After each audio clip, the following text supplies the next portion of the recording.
हां, गुरुदेव डेअरी बोला अनुभवाची.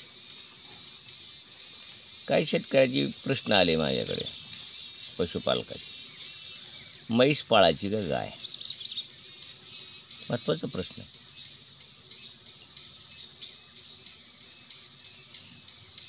मूळ म्हणजे भारतातला म्हैस पाळणा जुनाच व्यवसाय आहे. भारतामध्ये पंजाब हरियाणामध्ये मुरा, गुजरातमध्ये जाफराबादी, त्याच्या अलीकडच्या भागामध्ये मेहसाणा, सुरतच्या काही भागामध्ये एक सुरती ब्रीड आहे, महाराष्ट्रामध्ये पंढरपुरी, दक्षिणेमध्ये तसं काही कुठलं असं स्पेशल ब्रीड नाही आहे. एक 4-5 ह्या जाती आपल्या म्हशीच्या आहेत. जगामध्ये कुठंही म्हैस पाळन होत नाही, फक्त भारतामध्ये आणि पाकिस्तानमध्ये, अफगाणिस्तानमध्ये, म्हणजे जुन्या भारतामध्ये, हिंदुस्थानमध्ये म्हशी पाळण्याचा व्यवसाय आहे पूर्वीपासून. गाई पण होतेच, पण म्हशी हा पाळण्याचा व्यवसाय जुना आहे. म्हैस आणि गाय यांच्या दुधामध्ये फॅट आणि एशनचा फरक आहे. म्हशीचा फॅट 7-8, ज्या दूध देणाऱ्या म्हशीचा फॅट 6च बसतो. याच्यामध्ये जास्त फॅट आणि एशनची म्हैस सुरती आहे, लहान ब्रीड आहे, 10-12 लिटर दूध देते. पुन्हा जाफराबादी आहे, फार मोठी म्हैस आहे, 12-14 लिटर दूध देते. पंजाब हरियाणामध्ये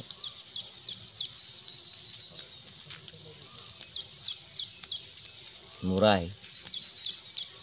सध्या मुरा ही म्हैस टॉपवर आहे. त्याच्यामुळं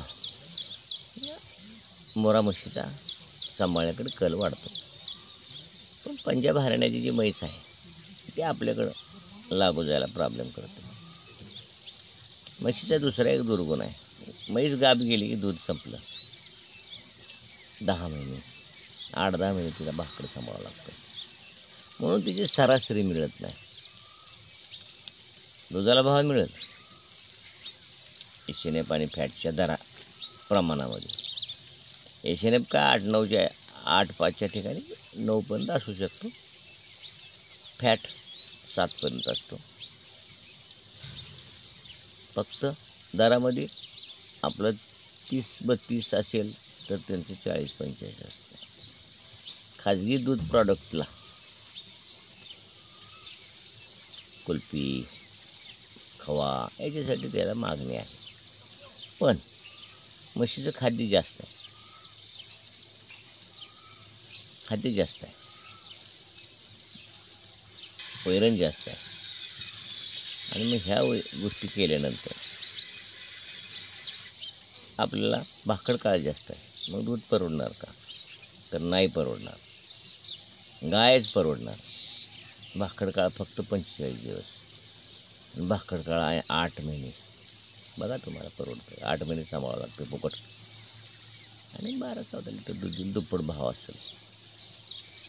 गाई एवढं दूध कधीच देत नाही म्हैस. चांगल्या गाई म्हशी 12 लिटर, गाई 24 लिटर, 22 लिटर, 24 लिटर, दुप्पट नक्कीच. भाकड काळ अजिबात नाही, 45 दिवस, आणि ते 8 महिने, 200 दिवस. अवघड आहे. दुसरं एक आहे, म्हशीचं वासरू जर मेलं, रेडकू आल्या, तर म्हैस दूध देत नाही. गाईच तसं नसतं. गाय वेली का आपण बाजूला काढतो, फक्त म्हशीला आजार कमी येतात, गाईला थोडे आजार आहेत. पण जर्सी क्रॉस जर असेल तर तिथंच येतं आजाराचं प्रमाण. म्हशीला स्वच्छता, धुणं, पाणी सतत रोज करावंच लागतं. तर अशा हिशोबानं तुम्ही काय पाळायचं ठरवायचं. गायच परवडणार, म्हैस परवडणारच नाही. कारण तिचं जे वैरण आहे 40 किलो लागते, जास्त लागते. आंबवण खोराक जास्त लागतो, त्यानं वजन जास्त आहे. 500-700 किलो वजन असतं.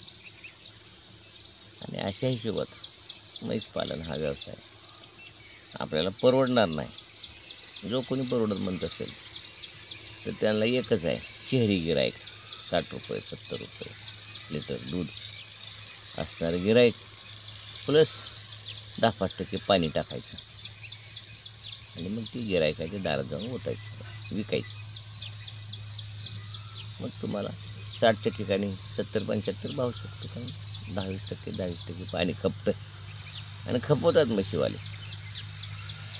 अशा पद्धतीचं जर तुमच्याकडे गिरायक असेल तर मग 2-4 म्हशी पुरतं ते तेवढंच 5-50 लिटर दूध काढायचं, नेऊन ओतायचं. खवा वगैरे असेल, म्हशीच्या 4 लिटरला खवा पडतो, गाईच्या 5 लिटरला 1 किलो खवा पडतो. तो खवा पांढरा असतो पण थोडासा भाव असतो. पण तुलनात्मकदृष्ट्या गायच परवडणार, म्हैस नाही परवडणार. म्हणून म्हशीचा फारसा विचार न करता जर्सी क्रॉस गाई तांबड्यामध्ये 100% जर्सी क्रॉस करा.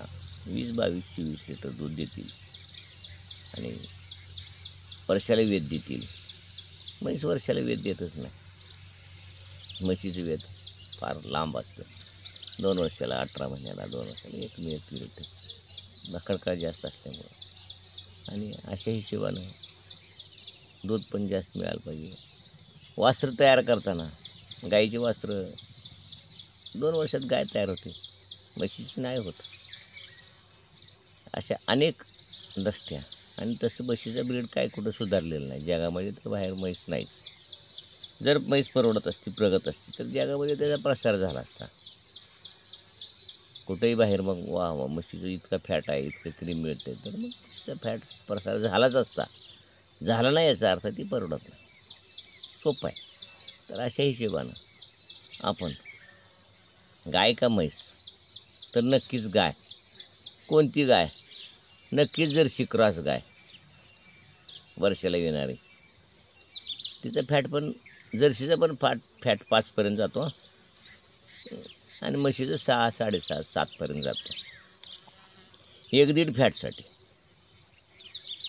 म्हैस नको. तर असा सारासार विचार करून गोपालकाने निर्णय घ्यायचा आहे. भेटूया पुढच्या भागामध्ये.